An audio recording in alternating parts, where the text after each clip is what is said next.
ইউসুফ আলাইহিস সালাম বলেছিল না যে আমি বিশ্বস্ত, আমাকে দায়িত্ব দেন। আমি বলতে চাই আমি বিশ্বস্ত, আমাকে দায়িত্ব দেন। আমাকে 5 বছর সময় দেন, পুরো দেশের শিক্ষা সিস্টেম চেঞ্জ করে দেবো ইনশাআল্লাহ। প্লে গ্রুপ থেকে নিয়ে মাস্টার্স পর্যন্ত এমন শিক্ষানীতি প্রণয়ন করা সম্ভব যে আমাদের বাচ্চারা একদম প্লে থেকে মাস্টার্স পর্যন্ত বাংলা, ইংরেজি, অঙ্ক এবং জেনারেল সাবজেক্টগুলোর সাথে কোরআন হাদিসের একটা অপূর্ব সমন্বয়ে পড়াশোনা করবে ইনশাআল্লাহ। একা করে দিতে পারবো ইনশাআল্লাহ তাআলা। আমাকে এরকম 100 জন শিক্ষাবিদ দেন, 100 জন আলেম ওলামা দেন, একটা প্যানেল করে দেন, পুরো দেশের শিক্ষা চেঞ্জ করে দেওয়া যাবে ইনশাআল্লাহ। যাদেরকে রেখেছেন এদের মাথায় গোবর আছে, যাদেরকে রেখেছেন এদের মাথায় টাটকা গোবর আছে। বইপত্রগুলোর অবস্থা দেখেছেন? বইপত্রগুলো ঘাটাঘাটি করেছেন? সমকামিতা প্রমোট করছে আমাদের দেশের মধ্যে, ট্রান্সজেন্ডার প্রমোট করছে আমাদের দেশের মধ্যে।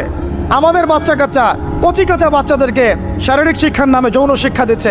এগুলো আমাদের মুসলমানদের শিক্ষা? এটা চলতে থাকলে দেখবেন অচিরেই কোনো মানুষ বাচ্চাদেরকে স্কুলে পাঠাবে না, এটা অরুচি ধরে যাবে। তখন কি হবে?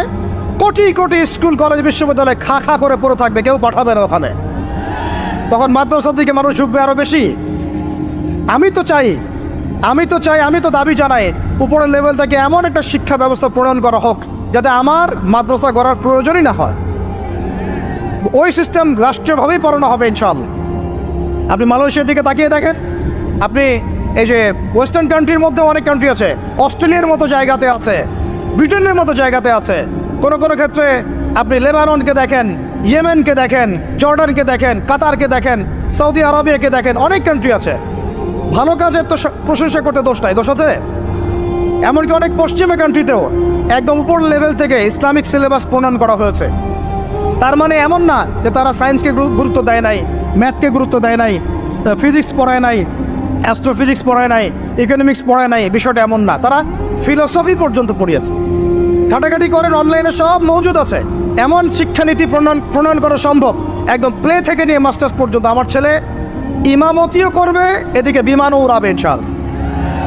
আমার মেয়ে ডাক্তারও হবে, এদিকে দেখবেন হাফেজাও হবে ইনশাআল্লাহ।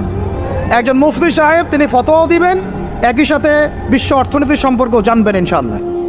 একজন আর্মি অফিসার, তিনি যেমন সামরিক ক্ষেত্রে লিডার হবেন, তেমনি দেখবেন ফিকহের কিতাব মোতালা করে ফতোয়া দিতে পারছেন ইনশাআল্লাহ। এই যুগটা এটা কোনো মানে স্বপ্নের যুগ নয়, এই যুগটা ছিল এক সময়ে। বেশি দিন দূরে যেতে হবে না, আপনি 200, 300, 400 বছর পিছনে যান, দেখবেন মুসলমানরা এমন সোনালী যুগ পার করে আসছে। অতএব এগুলো কোনো গাল গল্প করছি না আমি, এগুলো বাস্তবে রূপান্তরিত করা অবশ্যই সম্ভব, বারহাক সম্ভব, যদি এরকম কিছু মানুষের মধ্যে উদ্দীপনা থাকে, একটা সৎ সাহস থাকে, আমাদের উপর থেকে যদি একটা সহযোগিতা আসে এবং আমাদের মতো যারা ইয়াং তাদেরকে যদি মূল্যায়ন করা হয়, ইনশাল্লাহ দেখবেন বাংলার জমিন পরিবর্তন হয়ে গেছে। এই পরিবর্তন হলে দেশের জন্য কোনো খারাপের কিছু নাই, রাষ্ট্র পিছিয়ে যাবে না, রাষ্ট্র আরও এগিয়ে যাবে ইনশাআল্লাহ তাআলা। আরও ব্যাপার আছে, আপনি মালয়েশিয়ার একটা ক্লাস 10-এর বাচ্চার দিকে তাকান। ক্লাস 10-এর একটা বাচ্চা কোনোদিন মাদ্রাসায় যায়ই নাই, স্কুলে পড়েছে, কিন্ডারগার্টেনে পড়েছে, রাষ্ট্রীয় সিলেবাসে পড়েছে, মাত্র 10 থেকে 12 বছর পড়াশোনা করে ও এখন এদিকে এসএসসি এইচএসসি লেভেলেও চলে গেছে, ও লেভেল এ-লেভেলস পরীক্ষা দিয়েছে, এদিকে সে ইমামতি করার যোগ্যতা অর্জন করেছে।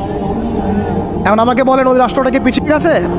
অতএব এই শিক্ষার দিকে অনেক মনোযোগ হতে হবে আমাদের সবাইকে। আল্লাহ পাক তৌফিক দান।